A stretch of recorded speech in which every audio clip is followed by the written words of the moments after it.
Good morning, and welcome to Bad Bat Hikes.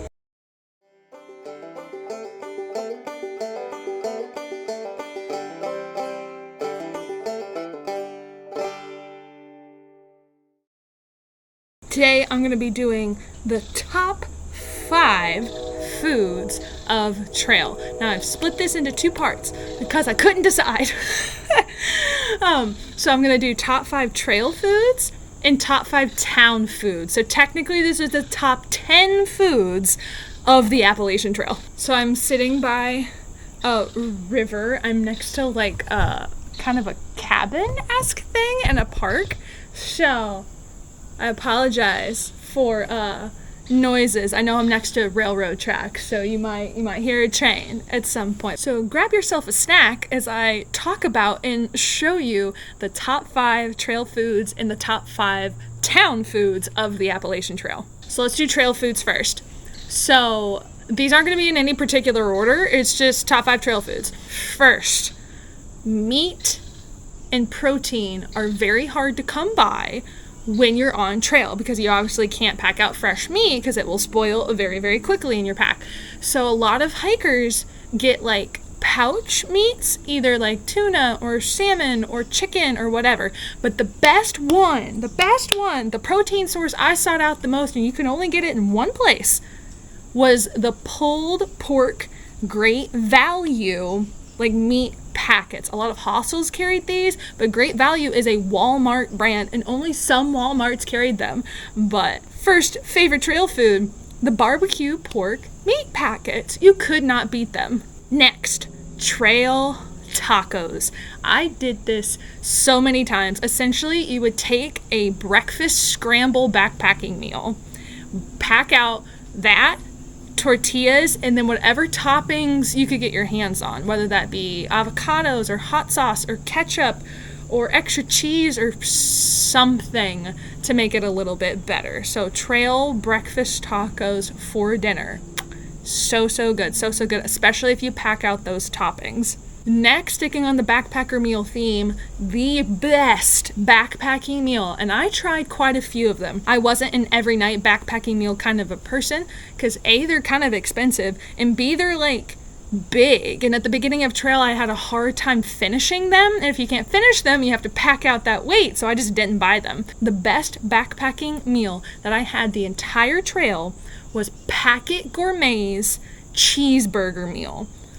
Oh my God, it was so good. Essentially, it was BYOT, bring your own tortillas. So you brought your own tortilla, those were not included. You got your tortilla, you rehydrated the meat and cheese mixture. So you put that meat and cheese mixture on there, and then it came with ketchup, mustard, mayo, and relish packet. So you can like put the toppings on there, and I kid you not. I mean, it's not going to be like the best backyard burger of your life. It tasted exactly like a McDonald's cheeseburger. Like we all know that taste, that kind of processed but yet somehow delicious cheeseburger.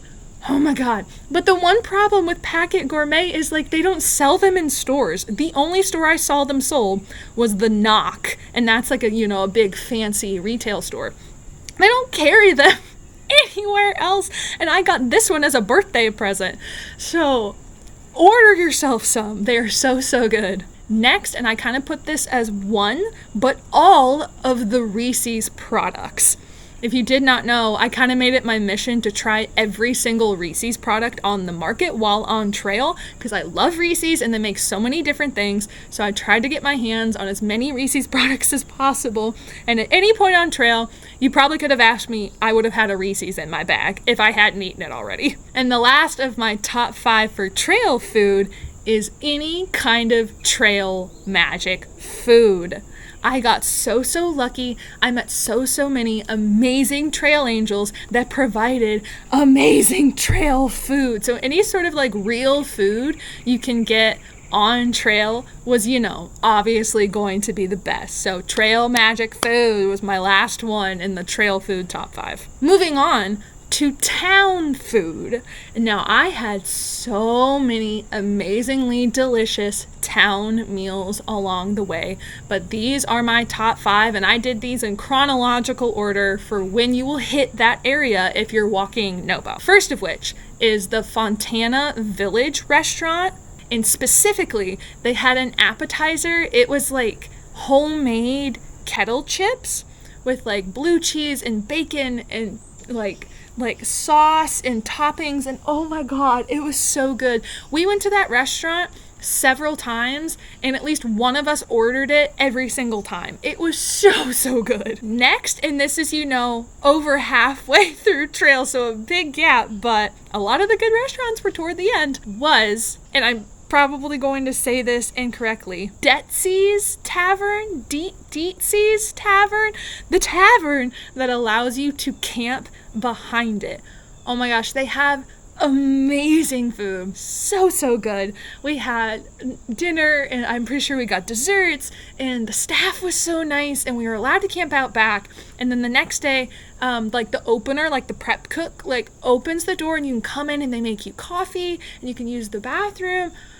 Oh my god. But on top of having amazing food, they did provide that service, but an amazing meal. And that was in Wind Gap, Pennsylvania. So Wind Gap, Pennsylvania is where that's located. Next, and some of you might argue that this wasn't the best meal, but it was the most fun meal I had on my entire trip, and that was the Warwick Drive-In in Warwick, New York. So there is a drive-in movie theater that allows hikers to camp at the drive-in, and I was one of the very few, there were 30 campers when I was there. I was one of the very few campers that went to the concession stand, period at all. I went absolutely berserk. I got popcorn and nachos and a hot dog and candy and, every movie snack you could possibly have. And it was so much fun. I rented an Adirondack chair. I had my little throne and my little box full of food. I got to watch The New Little Mermaid. It was a blast. So that's definitely making the top 5. Next, in Fort Montgomery, New York, so still in New York, we have Barnstormer Barbecue. This was a barbecue place that was directly across the street from the Bear Mountain Bridge Motel, which I highly recommend going to. But it was right across the street. A group of us were staying at that motel, and we walked across the street to get this barbecue. Oh my god. It was so good. I got 3 sliders because I wanted to try all the different meats. And then the real winner was the collard greens. And I've had collard greens so many times in my life. I love collard greens, but I have no idea what sort of magic they put in them. I don't know if they cooked them in a stock of some sort. I don't know what they did to it, but I could have eaten just bowls and bowls and bowls of these collard greens. I literally recommended this barbecue place to another hiker on trail who was looking for somewhere to go to eat that night just because of the collard greens. It was so good. Their meats and other things were also delicious, but collard greens, I still remember them. I can still taste them. And last on my list of top 5 town meals, technically this is 2, but it's in the same city, so I'm going to count it as my last one. It was in Hanover, New Hampshire. So as soon as you cross into New Hampshire, you come to a town named Hanover. You walk right through it. There are 2 restaurants in town that offer hikers a freebie. So go to Lou's. It's a really cool diner. It's right on the main drag, and that you walk right past it on trail. Their sidewalk is the trail, and they offer hikers a free donut, which was delicious. I sat down and had eggs Benedict, which was also delicious, but they offer hikers a free donut, so that's cool. And then around the block you go to Ramunto's. I'm not sure how to pronounce it. I'm so sorry. But it's a really cool pizza place that offers through hikers a free slice and a drink. Oh my god. And it's fresh wood fire baked pizza. I would have gone there and gotten a whole other pizza. It was delicious. So now that I'm sufficiently starving, those were my top 5 on-trail and top 5 off-trail foods on the Appalachian Trail. So if you want more post-trail content, outdoor adventures, make sure to subscribe. I also have an Instagram account, but for now, happy trails.